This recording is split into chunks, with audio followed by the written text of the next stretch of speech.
I think the work that I do now helps me as well. Like when I make a video about, body appreciation, because it's hard, and we talk about it all the time. We talk about this podcast a lot, but to be back in that trend of skinny is in, I feel like I'm fighting a never ending battle. Yeah. And I can never stop posting about, I'm sorry if you get sick of my content, people, but I can never stop posting about being strong and being healthy, because the next video I see, I've been getting a lot of weight loss ads on TikTok, I was telling them. And I press not interested, I press unpleasant, I try to scroll away, and I keep getting them.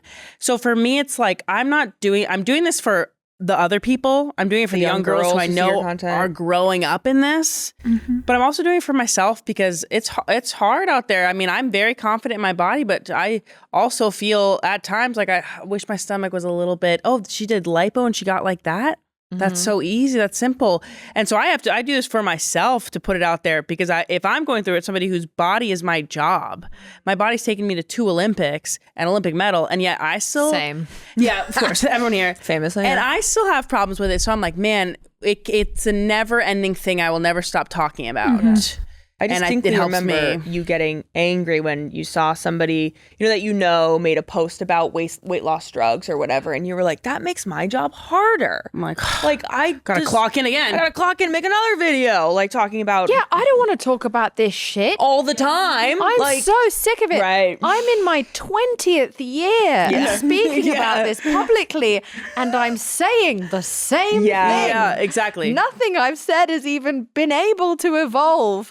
Because the situation continues to devolve. Yeah. I'd love to talk about comedy. Yeah. I'd love to talk about more projects and things that I'm doing. I would love to talk about other issues in the world. There's bigger shit going on to a certain degree. But this is also so fucking serious. Yeah. To have, for eating disorders, for anorexia, etc., to be the number one cause of death in any mental, like the highest cause of death in any mental health issue. This is like something that we cannot ignore, that's being glamorized and perpetuated by people with huge platforms. And it's just so hard not to feel murderous about it, because it means I and you and the very small pool of us who are left. Because I don't know how you feel about it, but I'm like, oh, we lost another. God, there used to be more people in this room. I was Wait a second. She was really okay. Yeah, it's echoey around here now. Like, hello. Yeah. Which is why I love you so much, because you're just out here fighting the fight, and I'm like, oh, thank Christ, you're still here, and you are still talking about this stuff, as tedious as it is. All of you, like, just it's tough. I will say it's the people I'm around. My sisters. I also am blessed to be around a team of women who our goal is to be strong, to our bodies are for like a purpose, doing something greater. And then I say this a lot, but I come to LA and I'm like, this is a shift in perspective. Yeah. We're all just, okay, that's what we all want to look like. Yeah. Okay. That's tough too, the perspective you're in. That's why I was like, girls, get out there and play a sport. Yeah. Get out there and do rugby or something that makes you show that your body's more than just something to be looked at. Never ending. We actually just saw a post of yours that we really liked, where you talk about Odessa Zion. Oh yeah. And say like the trends, and you're like, this is just because she's different.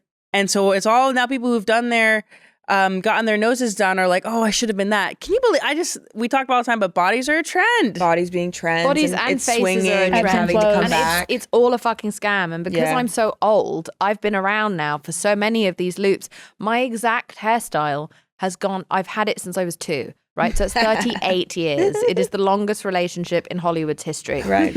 It is unbelievable to watch my face and picture be used as an example of like, this is the hairstyle, this is the trend of the year once every like 3 or 4 years. Mm-hmm. So you're like, what's the point in changing it? George Clooney has not changed his fucking hair since he was in ER or whatever the fuck he did. Like, why should I have to? Yeah. Because it's just going to come back around again. And I think something that's so important to remember is that, it's all a loop. The reason that many people rush to hurt or mutilate or punish themselves to meet a trend is because they think they're going to be left behind.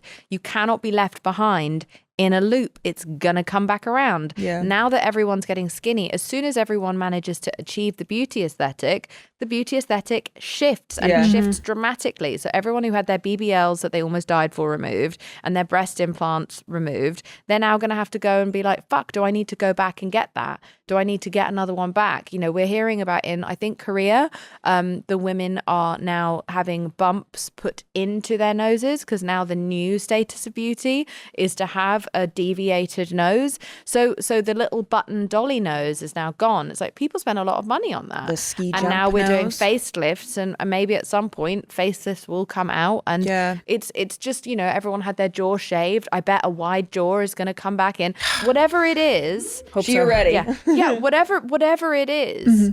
It's coming in at some point. Yeah. It's just going to come in once you've spent all your money getting the other thing. Yeah. So I just choose to save my money. I refuse. I've looked exactly the same since I was born. Yeah. Since I was born, I came out like this, wearing this jacket. Okay, and that wing liner. Yeah. Exactly. And people get so mad at me, and I'm doing it out of spite. It is an act of resistance. It is. To never change the way that I look, because I am highlighting the scam of it all. And the reason I was talking about Odessa Ozion, it's like plenty of people look like Odessa Ozion, but no one is being propped up in the mainstream the way that she is, who looks like that. And it's because the turn has already begun. Yeah. And super skinny, I think, will be out soon, and then curves will be in, and then they'll come out again, and then they'll be in again. So it's like, why? Like, for whom are we doing this? And it's who benefits to make money. Kidding? It's like, what's the thing? It's like, who benefits from women hating themselves? But like capitalism, like men, people Literally, selling that's how I stuff, More surgeries, more skincare, like, more who benefits this. from you not liking you? Spite. Yeah. Spite is how I recovered. I did a bit of EMDR therapy, and then it was knowing that people make money off of every horrible thought I have about my face and body. And the spite carried me through. And I really feel like religious text has got this wrong. And that, you know, it's like, oh, you mustn't have spite. You mustn't have like evil in your heart. It's actually very powerful. Okay. It's very powerful. I'll I take a highly look. recommend it to everyone. Spite. Because if there's so much evil out there in the world, I think you need to have a little bit of it in you to when they go low, you go lower. Rebuke it. You get into the gutter and you drag them by their pubes. Yeah. Of course, the little Well, ones if you around can anymore. Yeah. They've all lasered it away. Everyone lasered their bushes. But you know that like the labia is back. You know, everyone was told to cut their labia off. Labia's Now- back? I didn't know it was Labia's gone. back. Yes! This is your time. It's Sorry, your lady. You're supposed to have now a puffy labia. What? So it's called a puffy labia. So they're putting filler in their No labias. way. Yes. No. This is real. This is real. And do you know how many nerve endings there are around your I'm thinking, labia? like, can you ride a bike after that? No, yeah. You know? Owie. A horse? Absolutely not. No. No, so you need to have a puffy labia, and all the weight loss injections are shriveling people's labias. So that's a perfect time to be like, well, we need to fill that back Good up. to know. Interesting.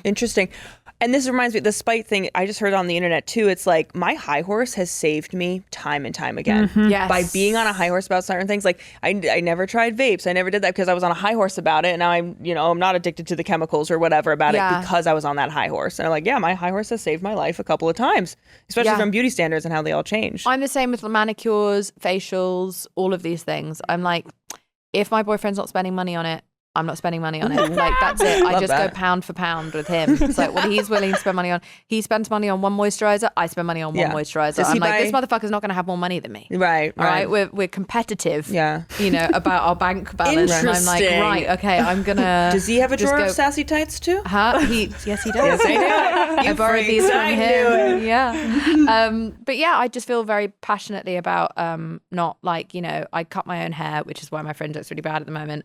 We'll talk about it another time. No. But either way, like, I have just decided to take as much of this into. I still love clothes. I love makeup, but these things aren't going to hurt me. Mm-hmm. I draw the line at risk and discomfort and possible death, which I think is quite reasonable. Yeah. I'm just not up for it. And I think so much of it's a scam. And you know what? I had my nails done once for that Christmas movie I did last year, where they insisted I had my nails done. And it broke my nails, and it took 8 months for them to recover. I was like, so then you have to keep getting it done again and again. Getting her nails I done, refuse. Je refuse. What am I going to do? But I pull them off, and it's expensive. It gave me like an ick. And also, while the nails were on, I was like, how do you wipe your asshole? Where is the manual for that? I was too scared It's a flat palm, I think. It's... Olivia? But you can't get in. I'm not sure. there, Barely anything, like, please. Honestly, like, and this is an exclusive.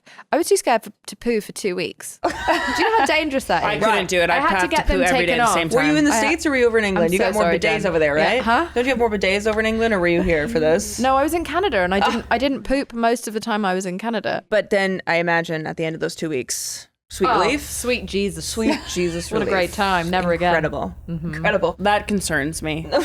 We need to poop regularly. Yeah. I know, I agree. And but we're also big on figuring being that regular. out here, too. But I'm me not into doing that. like a Wolverine shit. I'm sorry. Right. That's just unacceptable. Edward Scissorhands. Right. Yeah, exactly. Edward Scissor Ass. Yeah. Yeah.